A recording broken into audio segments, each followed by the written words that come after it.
Hi guys, welcome back to the channel for another video on Marvel Contest of Champions. So as we know, the last couple of weeks have been quite interesting to find out what is coming into the next events for December and for January.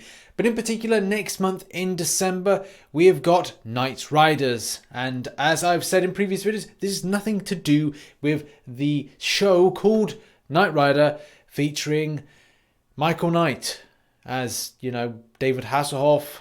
Some of you have no idea what that is. I'll move on.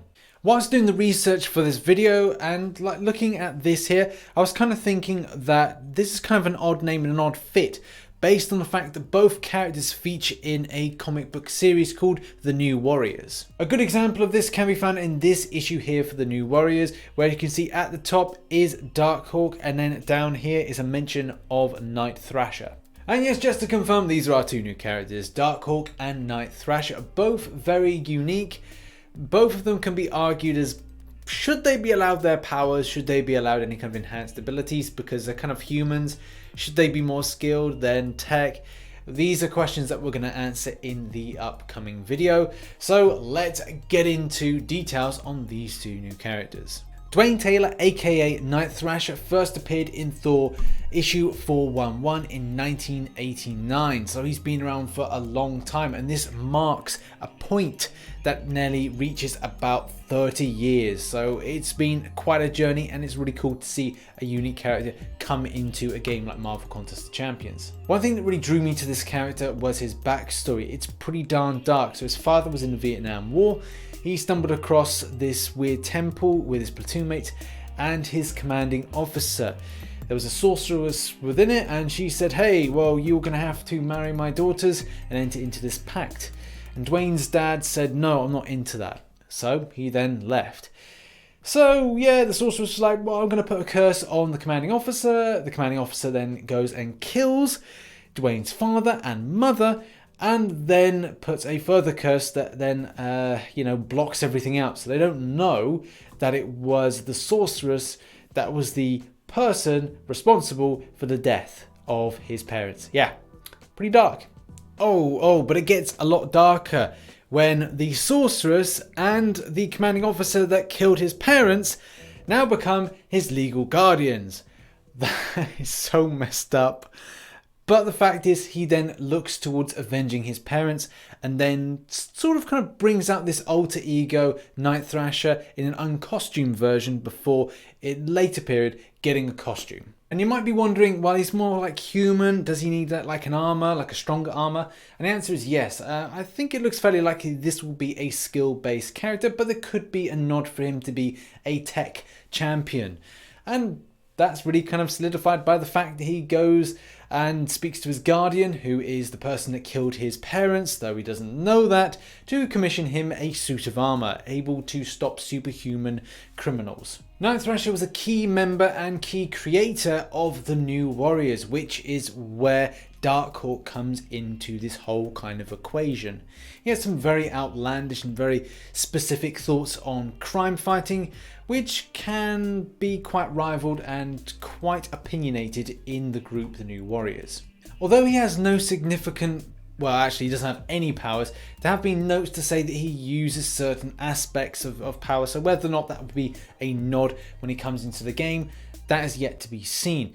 One key thing, and I don't know whether or not they're going to put it in, is there's a nod to a skateboard, and I don't know if that will be a thing in Marvel Contest of Champions. Potentially something in the L3, so Special 3 when it gets put in. It could be a case you see a skateboard. It's going to be quite odd.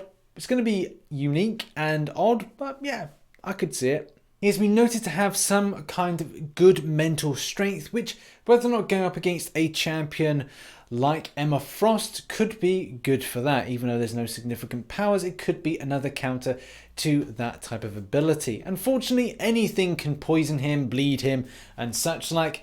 It's just going to be a run-of-the-mill character. But will he have any kind of increased abilities? More than likely. In order to make him a real strong contender to be used by lots of players in the game, he's going to have to hit hard, and at the same time, he's going to have to be strong as anything.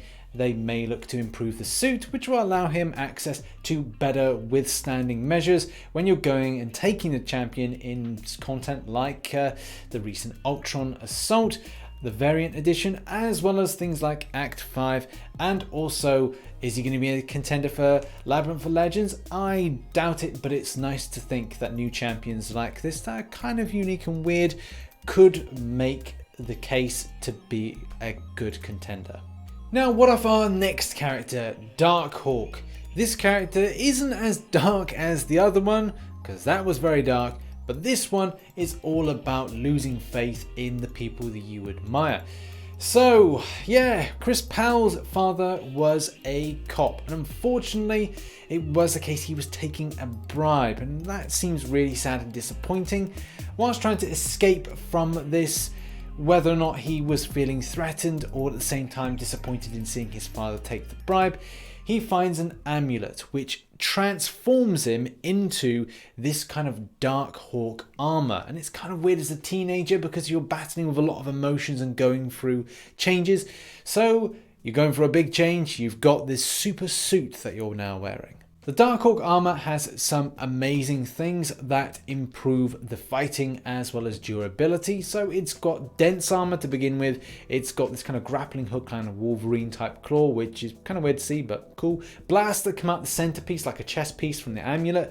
And the final thing is he can fly, which, you know, that's pretty cool. Chris learns that the armor that he's got is actually of alien technology, and it's one of 5 that's been commissioned. It's kind of weird. He's able to go between different bodies, but also remaining in control of the replacement. That amulet is pretty darn strong and kind of weird.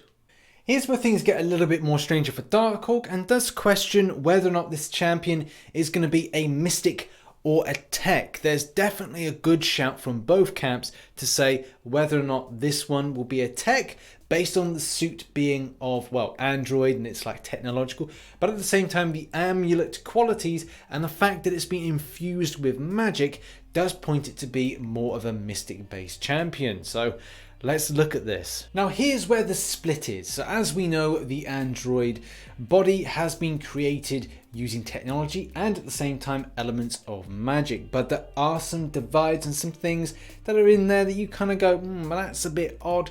That's similar to like nanotech with Iron Man, and at the same time, oh, what about the stuff with Green Lantern? And obviously I'm not kind of saying there's a cross kind of link here between 2 different comic book brands, but I'm trying to give you an idea of one thing which we'll talk about in a moment.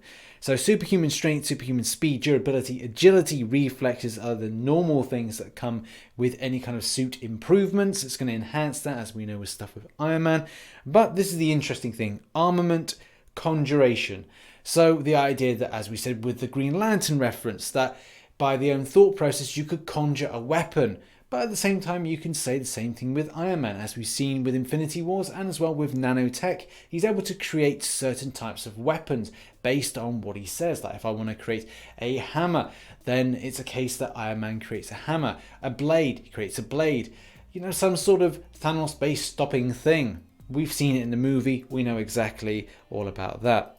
Flight seems like a normal thing. He's got the wings, and as well self-repair. So we've got some sort of regeneration. That could be possible. Superhuman vision, we've then got force fields, concussion blasts, and mode shifting. All things that are, well, we kind of associate with being tech based. And as I said, the example is that Iron Man in Infinity War was a good kind of idea of that with nanotech.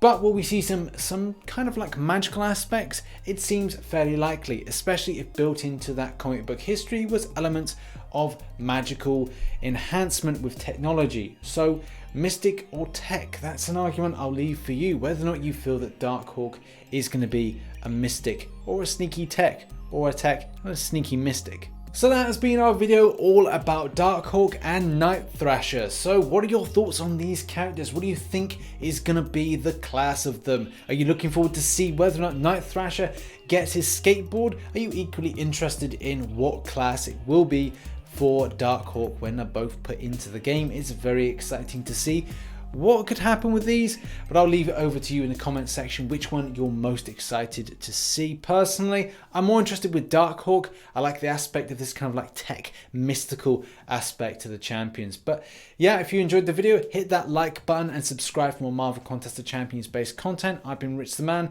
and as always, I shall catch you in the next video. Bye bye for now.